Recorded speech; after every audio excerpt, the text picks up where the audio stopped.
Hey, everyone, and welcome. It is August 17th, 2022 on a Wednesday evening and at approximately 9:11, 911. And as a man used to say that we know very well, if We you ain't having having fun. fun till you dial up 911. 911. Well, You want to know tonight, why? You don't want to know why?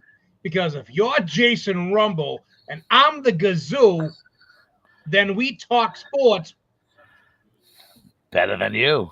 There And it that's is. the information number 2, baby. Yeah. 911. That's not actually that's you're dialing up the danger number. And the danger number is tonight. I think we'll talk some Patriots preseason. Start with the Patriots. Let's start right there. Some Red Sox, some Celtics, a little bit of bees, and finish up with some WWE talk. Yep. So I'm going to lead you right in. Been a feisty week. Training camp. 2 straight days where there have been altercations between the Panthers and the Patriots. People in the paper are saying it's a good thing. Yeah. It's funny because my wife's calling me, telling me, these are grown men. What the hell are they fighting for? Blah, blah, blah, blah, blah, blah, blah. And I'm like, it's football. It's actually a good thing. Yes, it is. But I'm hearing mixed reviews about their current camp. One being Kendrick Bourne walking onto the practice field, not prepared, not in full pads, Yeah. and Troy Brown getting lit up by Bill Belichick. And on the opposite end of that there's a lot of talk about Jonnu Smith, who came in last year as what was supposed to be the bona fide stud of a tight end. It did not much to next to nothing. Looking pretty good, they're saying so far. Yep. They're using him in some different roles. Like I said, I don't know if you remember from last week, I said they're starting to use him more of like an H-back, and you're going to see him used as H-back, yep. Yeah, you're going to see him used motion, and you're going to see him as a fullback. Yep. I'm hearing camp is going a lot better this week, but there are some people out there that are trying to put over the fact that the fighting shows that the team isn't talented. But when I see, I listen to the right people. I you know what I mean? I don't just listen to the Paul Perillo, Tom Curran, Scott Zolak, he's pretty knowledgeable. Yeah, yep. He says it how it is. But when it's the guys that are deep in the camp, and right now it's Curran, it had people that aren't really seeing what they're seeing, like the fighting, for instance. People are trying to push it over as it's the Pats, and the Pats are the ones that are retaliating to some of the cheap shots that are going on by Carolina, and it hasn't been New England that has started the fights. Like today, it was the fact that a receiver got knocked out. Wilkerson for us got legitimately knocked out, laid out, and the defensive back for Carolina started celebrating. Matthew Slater, who's a well-respected NFL veteran. Almost 20 years with the New England Patriots. His father's in the Hall of Fame, Jackie Slater. And he thought he went over to the Carolina sidelines and was telling these guys, how can you be proud of a guy that's on the ground, a fellow brother, whether or not he's on your team or not? They was knocked out. How do you feel like a man that you knock somebody out during a practice? You know what I mean? Like, understandable that these guys are bringing their full intensity, but still, it's a practice. Like to feel that, and to celebrate. You know what I mean? Now this, Wilkerson could be in danger to start the season. Speaking of starting the season, there's a particular former Super Bowl winner who's on the Patriots who will not be playing this season at all, but put on injured reserve, Malcolm Butler. So I don't understand why they just wouldn't release him. All right. Well, it's funny that you bring that up. That was a topic covered today on a local news with Felger and Maz, and I just happened to catch bits and pieces upon why that happened. I believe Bert Breer, who was on with them, Bert Breer said if you go on, he's going to go on and he is going to check the last play that Malcolm Butler was on because he believes during the tackle that the shoulder separation was you could tell if his what I mean by his mannerisms if coming off the field that's where it happened, and that's where they're trying to say supposedly that a shoulder separation happened. Now the reason this is being done is they're saying it's a better than cutting him is to put him on a season-ending injury and let him leave with dignity. I don't know. That's why they're doing it for him. It's a softer way to say goodbye instead of cutting him. And I'll tell you, he didn't look all that bad in the game last week that I watched. Yeah.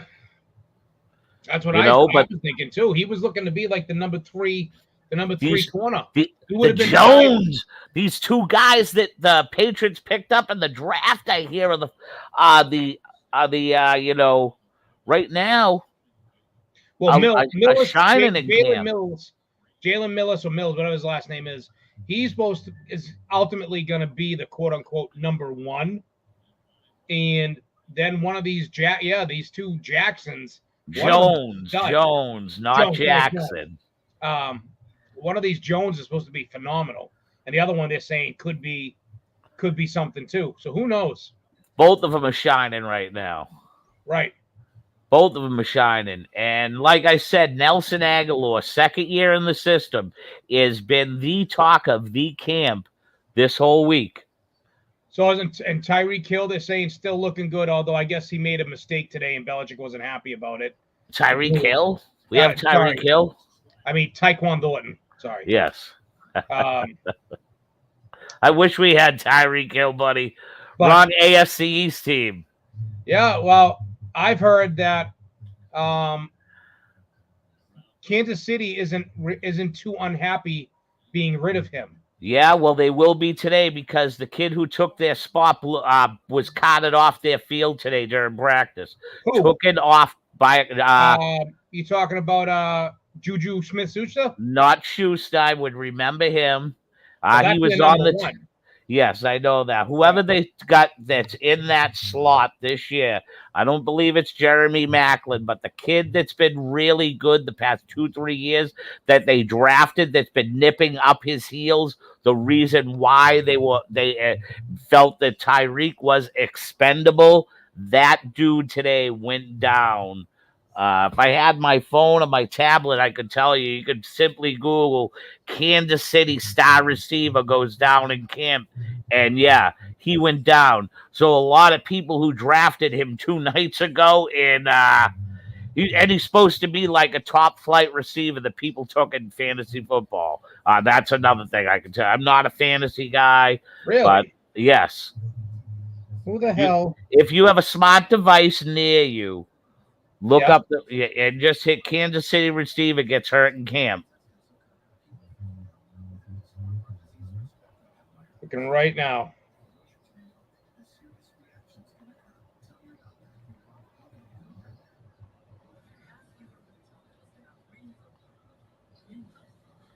I see Justin Ross, Marquez Valdez-Scantling, Mecole Hardman. I believe so. All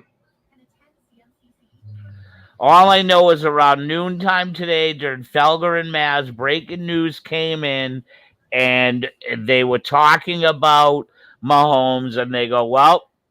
Mecole Hardman, leaves practice with groin injury. All right, he got carted off the field. Good. Hold on. Chiefs, Justin Ross placed on injured reserve. Okay. I just know today. Rookie wide receiver. That's what it is. Yep, Okay. that's the kid. Okay. I just know today that whomever it was breaking news, came in. Kansas City got, you know what I mean, and that's, you know, just reporting what I heard. Well, I think Friday should be maybe a peel back of the curtain. We're going to see the first team offense play. They play Thursday night. Sorry, Thursday night. Tomorrow night. We're going to see first team offense play. I'm not sure if we're going to see multiple, like an entire quarter. You hear, hey, breaking news. All right. Quite possibly. There was rumors at the end of Boston's early edition on New England early edition that's on NBC Sports Boston, that quite possibly, because of the past 2 days of skirmishes between the Panthers and Patriots, quite possibly Mac Jones may play two series to maybe not even playing at all for the fear of retaliation from last year. How do you feel about that? He's got to play. He's got to play. Yeah. You don't fear the retaliation from the kid last year that he tripped up? They feel a lot of the bad blood that's been going on is due to the heat. He's got to play. I'm just saying. Do you let your franchise go out there for quite possibly what could be a cheap shot, and then you lose him for the year? I don't know. To me, I don't know. You got to. It's got to be. You do remember the game from last year? I remember the game. Yeah, because there was a lot of talk about it. I remember. Yep.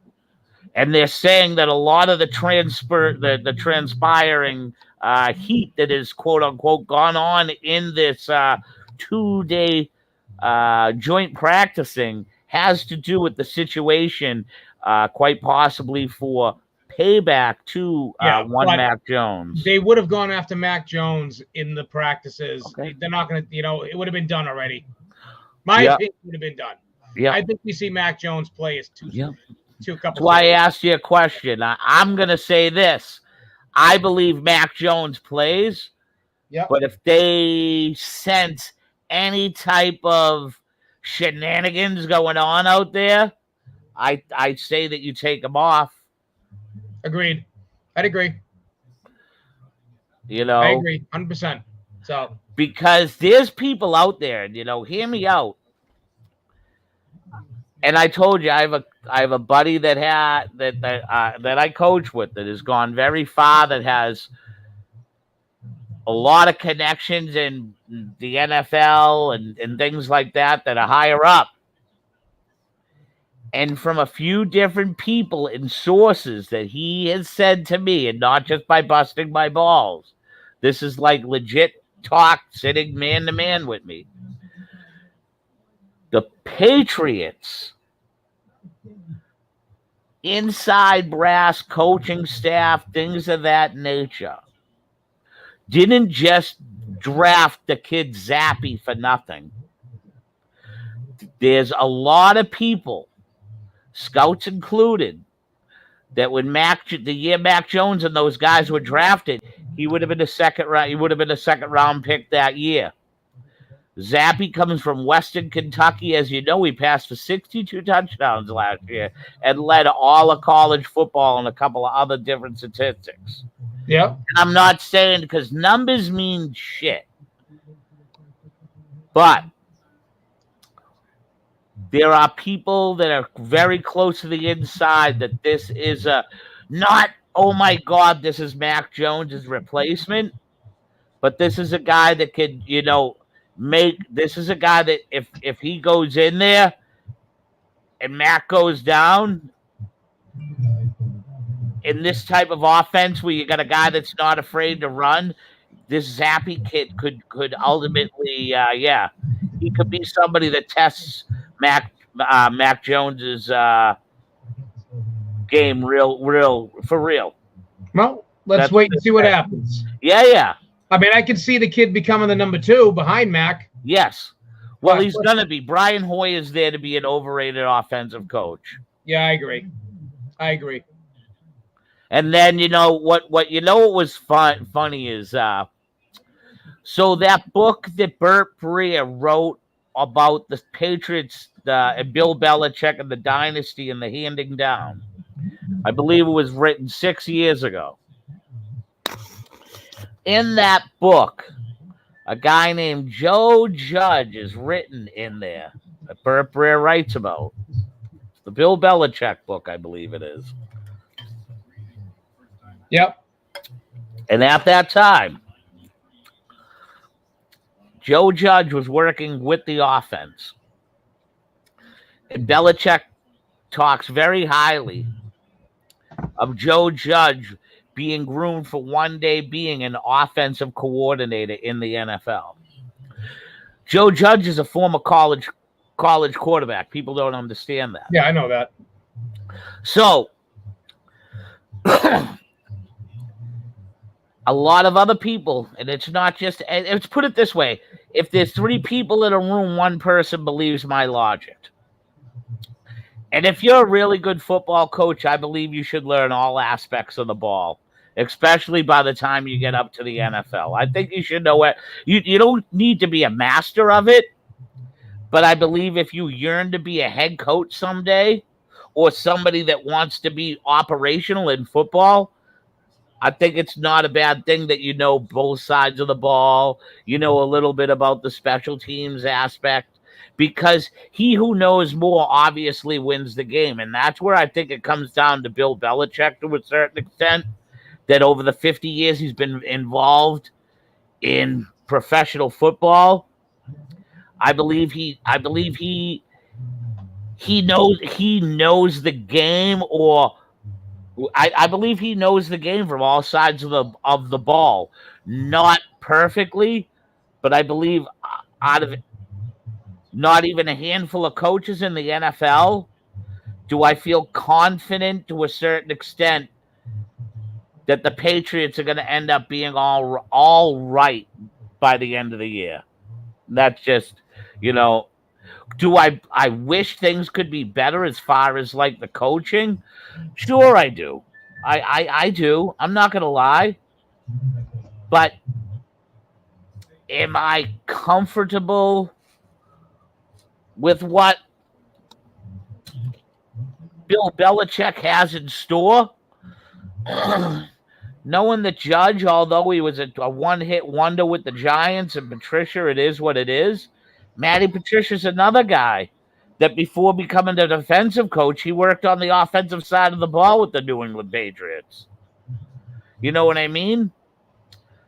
The one thing that is honest, and I'll reiterate to this, and a firm belief that I would have loved to have seen for whatever scheme they're going to, I would have liked to have seen somebody who has experience with the with the Shanahan offense. I agree.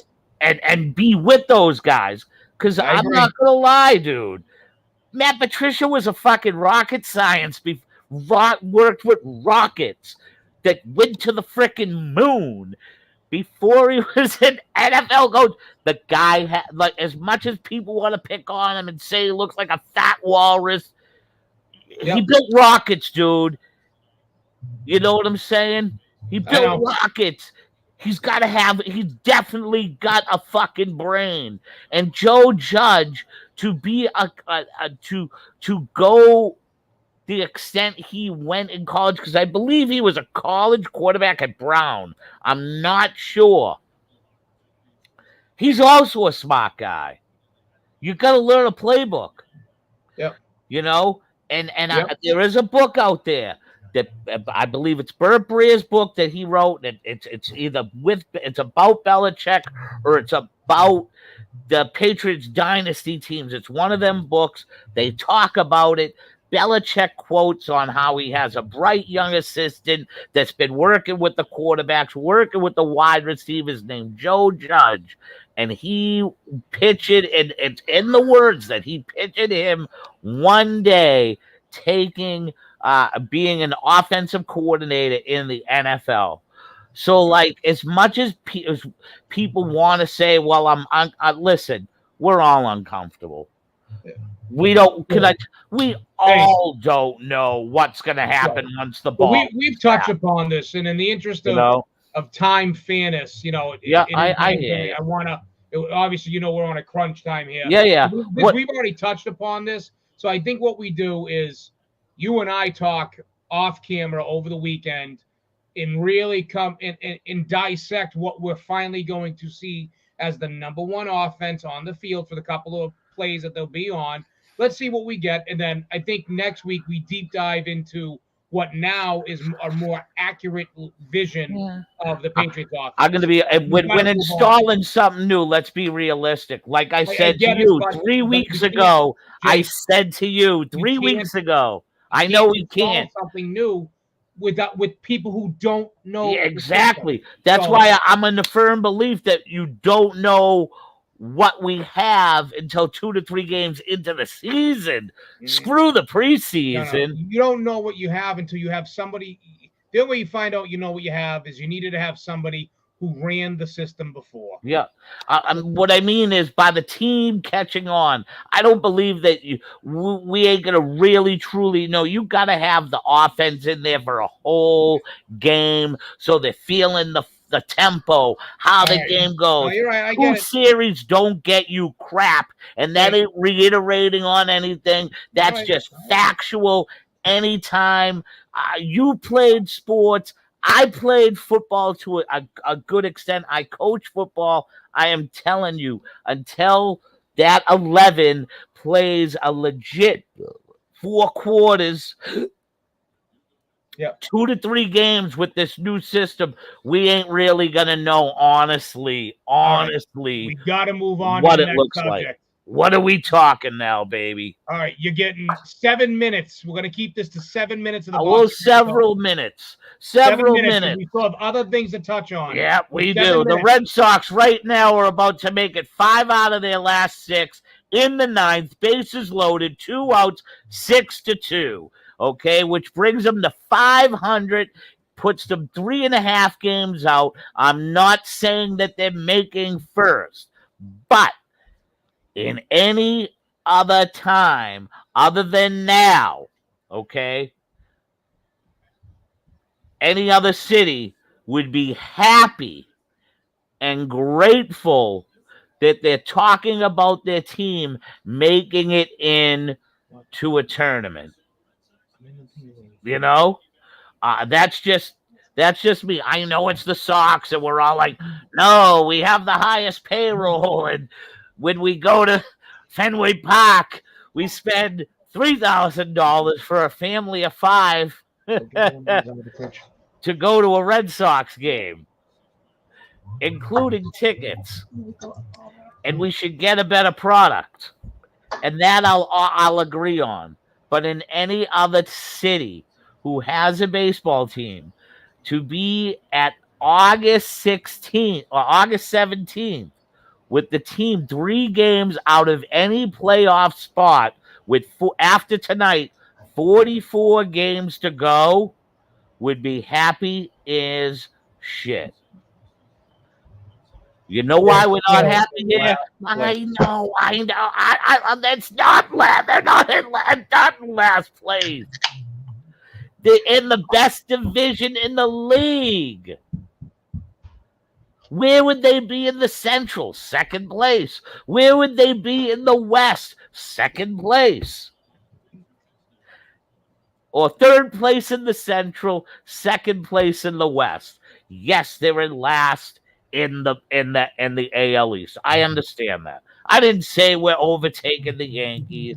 I basically said that we live in Boston. We're spoiled as shit. And on August 17th, if you were to tell me a team like the Pittsburgh Pirates, you were to tell their fan base, we're 3 games out on August 17th. That fucking place would be rocking and reeling. But because we are in Boston and we're a bunch of spoiled fucking brats over the past 20 goddamn years, we have to say, look at it. When we're in the playoffs and we make the last seed, I'm not letting you on the bandwagon.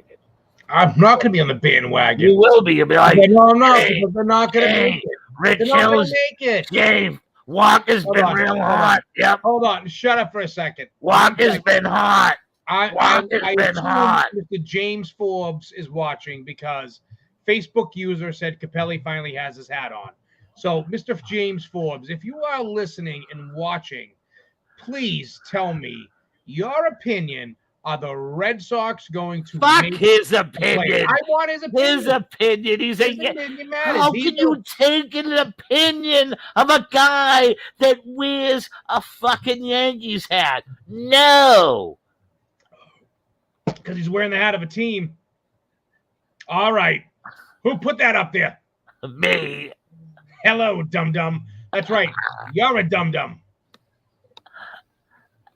You're the hello, dum-dum. That's what I tell people, dum-dum. I'm going to say that to you. When the Red Sox don't make the playoffs, I'm going to go, buddy. I'm going to go, hello. Even if they don't, right now, point made, 8-2, bottom of the 9th right now. Pittsburgh will be up. They beat Pittsburgh, which they should be. 5 out of their last 6. Yankees lost to Pittsburgh 2 out of 3. Yankees 5 out of 6. Ooh. They have nothing. Red Sox notes Sunday night I took. Yep, go ahead. So one guy we're talking about that we want to give $30 million to, that because Sunday night he hits his 25th home run 3 years in a row and people want to fucking throw him a parade, Rafael Devers. And this is including Sunday night's game. We're not talking Tuesday or Wednesday. This is up to Sunday. Since the trade deadline, 8 for 48. Which accumulates to a 167 batting average with 3 home runs. Another guy that I told you falls off the deck every freaking year, and we're all bitching and moaning that we haven't offered this guy a contract yet. One Xander Bogaerts, okay, since the trade deadline, 10 for 44, batting .227, 12 pounds over his fucking weight with 1 home run. Now, J.D. Drew, who at the end of the year becomes a free agent, and if we would attend to him at $19 million, would jump all over that, and so would I too, that if I was 8 for 40, batting 200, with 0 home runs.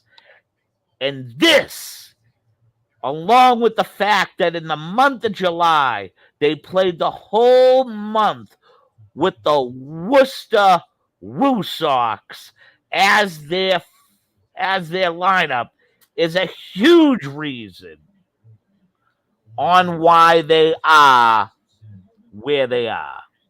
All right. I agree. Agreed. These are people that are bitching and moaning that this is what you should fucking give $3 million contracts to. In the movie Major League, what drove that team to get to the playoffs? The fact that the ownership took everything away, made that roster the shits, and in spite, they fucking won.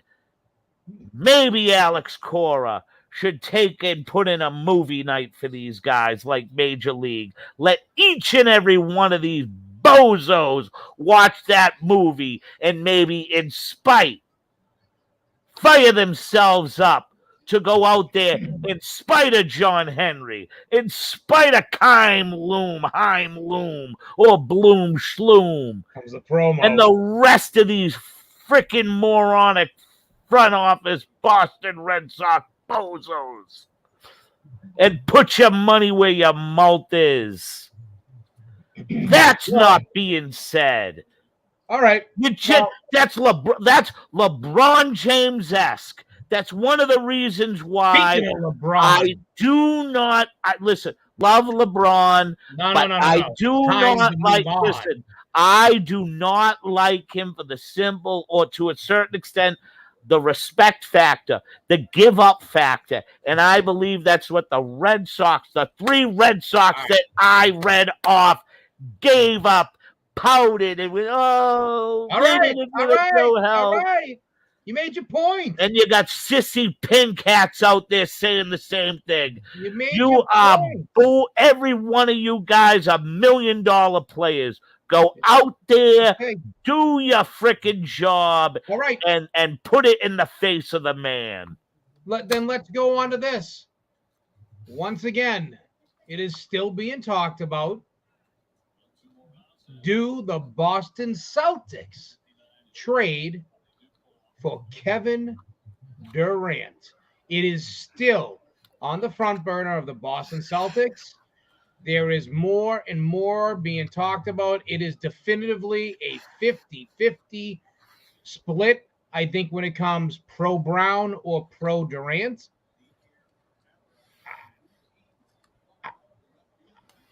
I'm still of an advocate that you need to pull this deal. All right.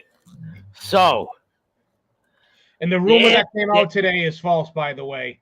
What? That Durant bought a house in Boston. Okay. It was fake news. I wasn't going to say that. But there's other rumors that quite possibly Kevin Durant come trade.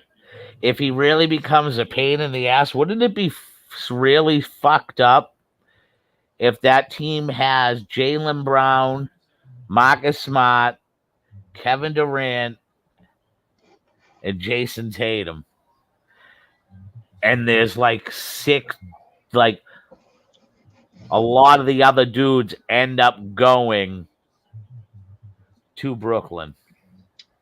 It's not going to happen at the trade deadline. The Celtics need to make this move prior to the trade deadline. No, not trade deadline. I didn't mean to say trade deadline. But there's been rumblings. The deadline for the trade, meaning right now between the parties. I don't think Brooklyn would do anything if they don't. I don't either. But there's rumblings that if Durant is able to take this to a hostage situation, so to speak, that wouldn't it be funny if the way he's dictating that Brown, Smart, and Tatum still all end up Celtics, and a guy like the Time Lord and a bunch of others end up in Brooklyn along with draft choices? All right. So let me ask you this question. So there is rumblings about another player, not so much attached to the Celtics. There's another player who is a bona fide stud, whose contract is coming up, who likely will be leaving where he is, and he is attached right now, I want to say it was to the Philadelphia 76ers. His name is Damian Lillard. Yeah. Would you, as the Boston Celtics, potentially try to swoop in, attempt to keep Jaylen Brown, grab Damian Lillard, even though you're probably still giving up a Marcus Smart in the deal? What about a Damian Lillard instead of KD? Only because no matter what, Brooklyn is knocking. They're still going to want. They're going to want the Brinks truck for Kevin Durant. Let's be honest. You know, Lillard's good, but he's not like he's an additional piece. Right. He's somebody you give like Grant Williams and a pick, and you get him, or Grant Williams and like Derek White, whatever is what's it, Derek White, I believe it is. Yep. And a pick. Like he's not really. I don't know. I don't look at Damon Lillard with his game looking like it's just me. But All right, I'll so say this. I believe right now, if you're telling me the Celtics go out and just sign one of the Lopez brothers and add him to the big man mix and they go at it, I'm going at it. You know why? Because the team right now is 1 year more into it. They've been to the championship. That team should be hungry. And once they all come together, the team's gonna say, because they've all heard about the trade rigs, they're gonna be like, all right, and now's the time. All the news from the summer's behind us. This is 2022, 2023. We lost in the finals. The mission is to get there and win it. And this is the team, and we're going at it at this. Let's each one of us do our job and fucking pick each other up. So when trade deadlines do come, none of us are being talked about except for trying to add something without minusing something, which is a much more positive aspect to have to go with the championship run. That's the mindset they have to have. Hey guys, greetings from Brazil. The Greek freak, yo Giannis. all right, so quick transition. I hope it does. I hope we see something soon with the Boston Celtics. Quick transition. I do too. I do too, man. Me too. Quick transition. Nothing to really report on the Bruins front other than David Krejci said that Patrice Bergeron and David Pastrnak were instrumental in his return to the Boston Bruins. And I've also heard that, it's looking like potentially this year, it could be, depending on how Swayman does, could be Swayman's team. And not as much as a platoon as it is Swayman's team. So be interested to see what happens. I am looking forward to it. There's really nothing else to report. Camp starts next month, I believe September 8th. The season a month later. So more talk to come. But let's go into the last 10 minutes. Let's do our WWE recap. Hold on 1 second here. I'm reading it right now.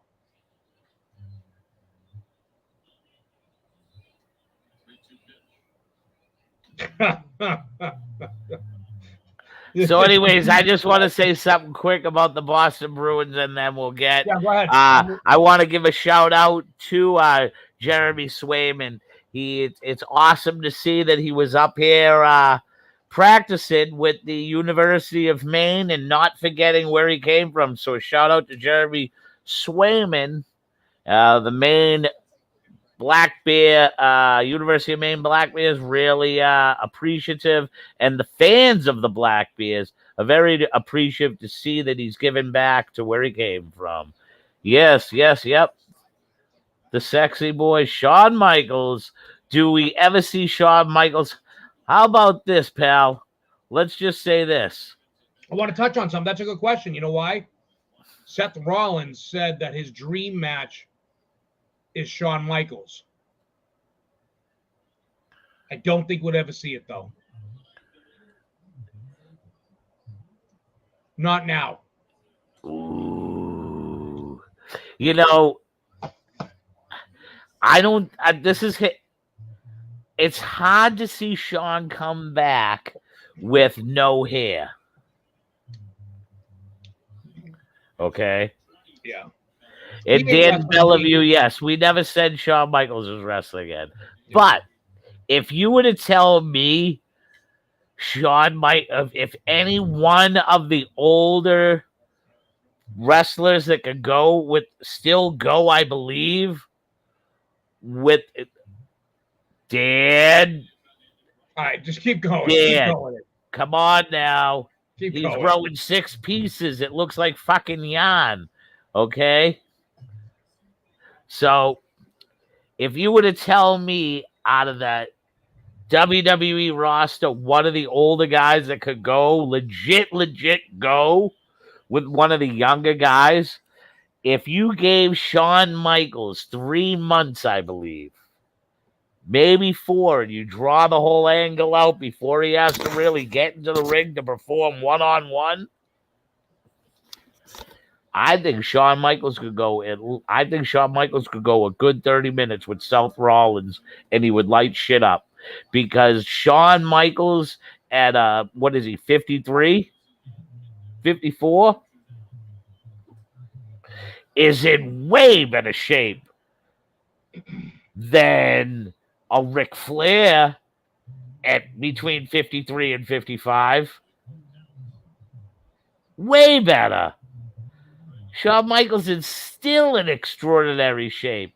It's the hair and that cockeye that takes a mad fucking turn to the right that is, dangerous looking. Other than that, if Shawn Michaels, I really honestly believe, was given, say,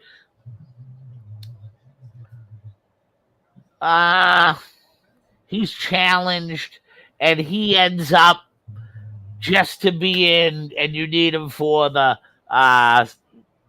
king, not King of the Ring,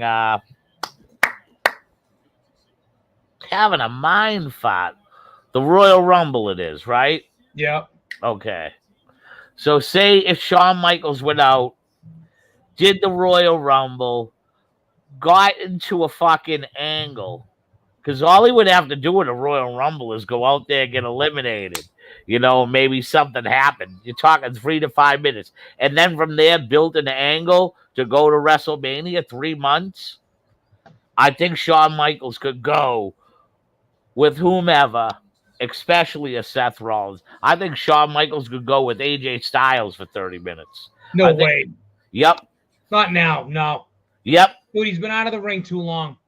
Last time, you got to remember, last time he was out of the ring, it was only 4.5 years. He's been out of the ring a long ass time, dude. Capelli. If Ric Flair could do it. Ric Flair couldn't. If Ric Flair could do it, and that's it. His last match was horrible, Ric Flair's. His last 20 matches were horrible. I really believe Shawn Michaels could go if given. I do. I'm sorry, but he's a real athlete. He's a real athlete. He's an athlete, but dude, he's 50-something years old. He ain't going. I understand. Going now. I think he could. He's 10 years slower than the last time. Dude, when did he officially, quote unquote? But the thing is, if he went with AJ Styles or one of those guys, I'm honestly believing it wouldn't be. It would have the time where the match slowed down. They'd bring it outside. Like, yeah, man. I really believe Shawn Michaels. Well, Flair was world champion at 50. You're absolutely right. Dude, Shawn Michaels has been retired. It is now what? WrestleMania 26. It's WrestleMania. He's been retired 12 full years out of the ring, with the exception of one shits match in a tag match. Yeah, it's been 12 years, bro. If Edge is retired, Edge was retired for what, 9 years? Who? Edge. Edge is also 15 years younger than Michaels. I'm just saying. I believe. Hey, agree to disagree. I think Shawn Michaels could do it. I don't know. We need to post that right now. Right now. On Gorilla Position, do you believe if Shawn Michaels was given 4 to 6 months to train for a match, could he last 30 minutes with Seth Rollins, AJ Styles, Dolph Ziggler? Right there. 3 I'd love to see him in the ring with, off the top of my head. So, briefly, did you watch Raw? Oh, yes, I did. What was the biggest thing you took from Raw this week? The matches went long and there was hardly any promos. There wasn't many matches because the matches all went a half hour at least, and they were hard hitting, very aggressive. I noticed the fact that we're wrestlers and we're in a wrestling ring, so let's wrestle. That's why Drew McIntyre. What were your thoughts on the AJ Styles versus Bobby Lashley match? I think, and I'm going to tell you real quick, I think it proved beyond a shadow of a doubt that AJ Styles can step in the ring with any wrestler in the world and make them look like $1 million. Yep. Because agreed. he made Bobby Lashley look like he was like a bona fide stud in this business, and it was a match that he made Bobby Lashley. He didn't make Bobby Lashley look big and brawny.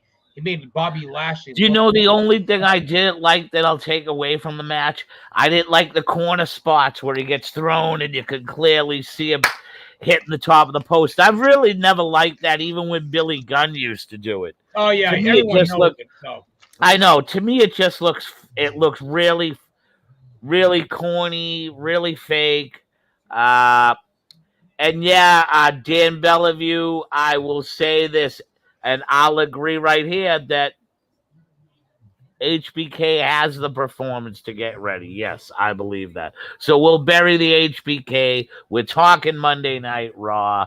What did it end with? Oh, it ended with Austin Theory, Dolph Ziggler.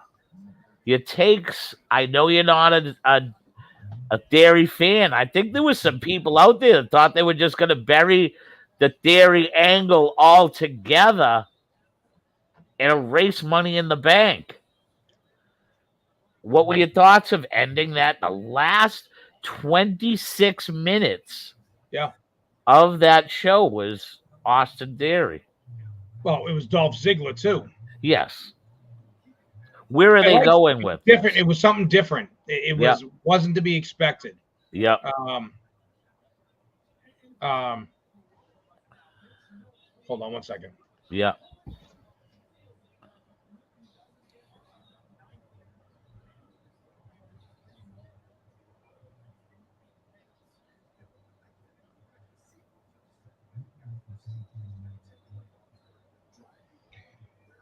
All right, I got to wrap this up soon. I'm sorry, I do have to run out. It's all right. 12 minutes. We can wrap. I gotta go. I have to go in like 2. That's why I told you I have to be gone at 10.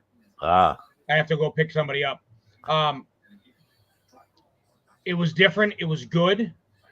I want them to do more with the angle. Yeah. So I want to wait and see, but I definitely don't think you're not going to see Austin Theory win the title. Yeah. But I like the fact that you're getting something actually done with Dolph Ziggler, a guy full of talent, never really given an opportunity. Did you think with the way that quick question, Mustafa Ali and what's his name came out during the tag team match? Did you think that they might have had a snowball's chance in hell to pull out that win? Maybe, given it was Triple H, but I didn't see it happening. But I will say this. They were given an opportunity at least to perform in that match. Shine. They shined. Yeah. They had their shine spot. I'm going to put it to you like this. I think you're going to see more from Judgment Day, a lot more with Judgment Day. Yeah. So we can talk about pay-per-views coming. I want to talk shit I'd seen today before you leave. Kevin Nash comes out, puts up, man, have you seen what Triple H has been putting out? Incredible stuff, giving pay-per-view quality matches. He was stoked. Nash was stoked about the Kevin Owens Drew McIntyre match, especially the way it was delivered. Yep. Kevin Nash is a huge fan of what Triple H is doing right now. before you have to go, I'm still in firm belief that they're still adding more to SmackDown than they are to Raw.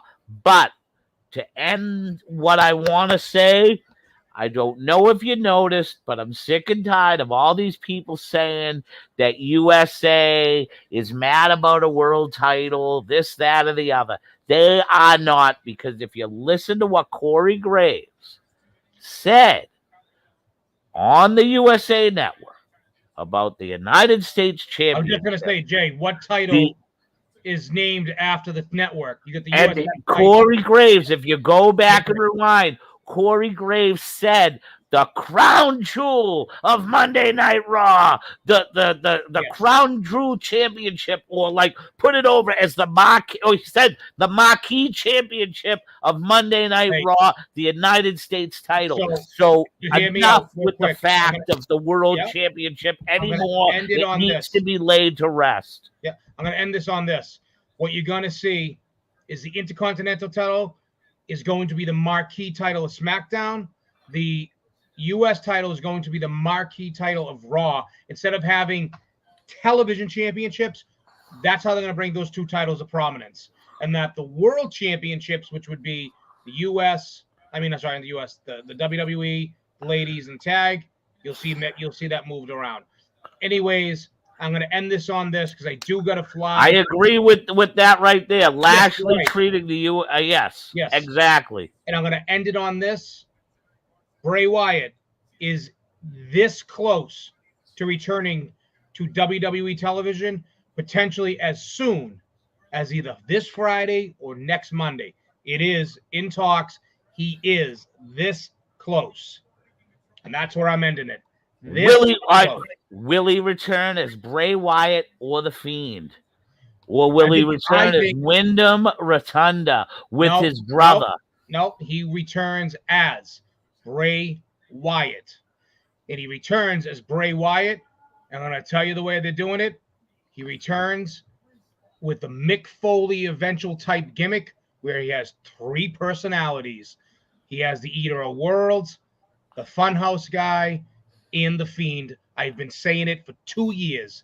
It'd go over like a motherfucker. I agree with it. The 3 faces of Wyatt. Yeah, we said this a year ago. Anyways, we tried to give you an hour. We cut you short by 6 or so. But hey, we still in that time. Listen, my wife comes up short too. I tell her, sorry, honey. You asked for 8, you got 4. Deal with it. That's right. Same here, brother. So anyways, we look forward to everybody next week. We thank all the people who give a share, give a follow. If it's on my page or on Capelli's page, or you remember at YouTube, share it for us, man. Let people hear two guys talking, pro sports, a little bit of professional wrestling, just 2 guys talking from the nosebleeds way up in the cheap seats. But I am Rumble. Y'all Rumble. I'm the Gazoo. And once again, better than you. And you can take that to the bank. I stole your catchphrase this week.